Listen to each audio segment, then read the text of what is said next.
கிறிஸ்து உங்கள் அனைவருக்கும் சமாதானம் உண்டாவதாக. இன்றைய தியானத்திற்காக எடுத்துக்கொள்ளப்பட்ட வேத வசனம் சங்கீதம் 4:4. நீங்கள் கோபம் கொண்டாலும் பாவம் செய்யாதிருங்கள், உங்கள் படுக்கையிலே உங்கள் இருதயத்தில் பேசிக்கொண்டு அமர்ந்திருங்கள். ஆமேன். இங்கே சங்கீதக்காரன் கொடுக்குற ஒரு நல்ல ஆலோசனை, கோபம் கொள்ளக்கூடாது. இன்றைக்கி நிறைய பாவத்துக்கு காரணமே கோபம்தான்.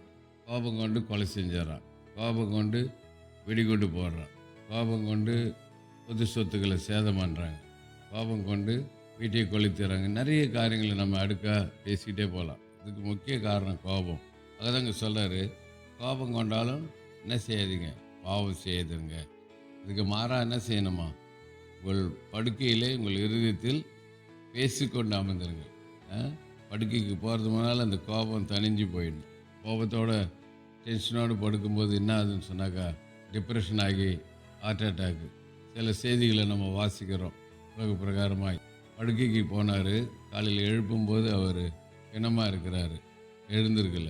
காரணம், டென்ஷனோடு படுத்திருக்கிறார், டிப்ரெஷனோடு படுத்திருக்கிறார், மன உளைச்சலோடு படுத்திருக்கிறார். அதுதான் சொன்னார், கோபம் கொண்டாலும் பாவம் செய்யாதுங்க. படுக்கைக்கு போகிறது முன்னாடி கோபம் தனினும். அதுதான் பவுலடியார் கூட எபேசியருக்கு எழுதும்போது ஞாபகப்படுத்துகிறார். எபேசியர் 4:26, நீங்கள் கோபம் கொண்டாலும் பாவம் செய்தீர்கள், சூரியன் அஸ்தமிக்கிறதுக்கு முன்னாக உங்கள் எரிச்சல் தனியை கடுவது. பாருங்க, சூரியன் மறைகிறதுக்குள்ளே என்ன பண்ணணும், நம்முடைய எரிச்சல் தனிஞ்சு போகணுன்றார்.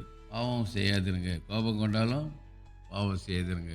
சங்கீதக்காரர் சொல்கிறதும் அதே தீர்க்கதரிசனமான வசனத்தை பவுலடியார் எபேசிக்கு எழுதுகிறார். ஆகவே இந்த 2 வசனத்திலிருந்து நாம் கற்றுக்கொள்கிற சத்தியம், நம்முடைய வாழ்க்கையில் நாம் கோபம் கொண்டாலும் நம்ம பாவம் செய்யக்கூடாது.